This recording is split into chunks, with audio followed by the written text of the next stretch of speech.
All right, Mr. Bill, so worm composting. What do we need to know about the worms, though? Red wiggler worms will do 100-fold your investment. If you spend $10, you'll get $1,000 over a period of time, because they keep giving and giving and giving, and it's always organic. Good. What you're going to get is you're repurposing your refuge from your home, and you're turning it into a nutrient source for your plants to use. And the results that you get are just wow. I can tell. I like the passion already. As you like to tell you, it's the wow factor. Okay, tell us a little bit more about worm farming. Yes, sir. Some of the worms that we have in the region, we have basically two types of worms that you would find in your own garden. One is just a regular earthworm. Okay. It's basically, it came from Asia in its where it came from, origin. And the other one is the African nightcrawler. That's the one that when you dig in your soil and it turns out to be 10, 12, 13 inches long, that's the one that you want to keep. That's the one that does the biggest for your soil. That tills up its own weight in soil 100 times every day. Wow. So that's pretty impressive if you have that. And but the red worms, if you want to do home composting, you generally start out with a a good amount, 2 to 3 pounds, and then you confine them. I like to use a 35-gallon trash can. Okay. And I put a little spigot on the bottom of the trash can so I can divert the water into a container, because the water is so nutrient dense. It's fresh from the worm castings, from what you fed the worms. This is part of my compost tea that comes off of my worm beds, and the results that can give you immediately from your worms without having to harvest the worm castings is just phenomenal, because you water your plant with that. And then you see the results that are tenfold like what you would see without using it, because that is calcium, phosphate, and potassium rich. And it also has microbes in it that you can use that help to make your soil alive, because the more soil that it's more alive, the more stuff going on in your soil will create more growth above the soil. So I like to do red wigglers, and I guess I started about 10 years ago. And ever since then, it's been a run. I've been running. How much more can I do? And the way I do it is I tell them to start out in a small bed, read a book, get a book, get from your local library. This is the one I started out with 10 years ago. And I read it cover to cover, and then even today I pull it out occasionally, but generally I get the knowledge before I want to do something. Okay.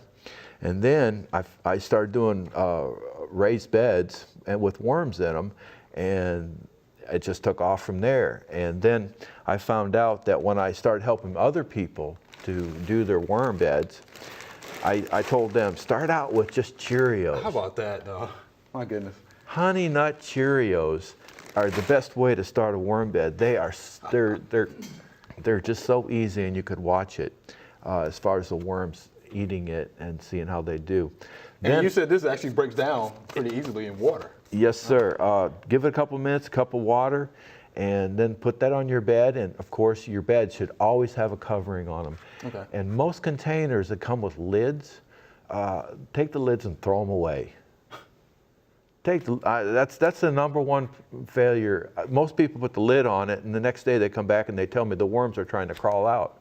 On most compost, there's a lot of methane buildup in a closed area, and that basically suffocates the worms. So if you have an active compost going, you want to have as much oxygen flow into the bed, because if you don't, the worms they're like us. We just suffocate. Oh, that's good stuff.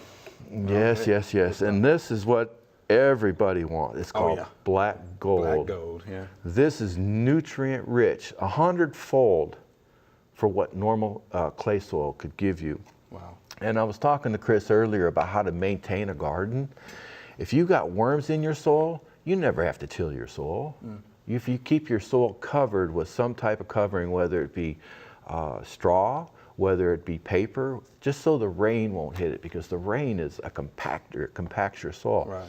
And then you're actually creating a layer for the worms to manage themselves. And that's when you should also feed your soil, because when you're feeding your soil, the soil will feed you. That is my mantra of what I'd like to tell Feed the folks. soil will feed you. Yes. I like that. So you keep an active soil and use worms to keep your soil active, and also your composting operation. The results what you can have are Olympic in size. Now tell me this, why are you wearing the gloves? I'm wearing the gloves because this is so active. These guys are coming straight out of my worm beds, and the bacteria content, which is just huge, you always want to keep yourself prepared because of bacteria and soil compost. You can't totally control your environment, and I know I have to leave and go back to work after this. Right. So, yes, it's, oh, one other thing, sir.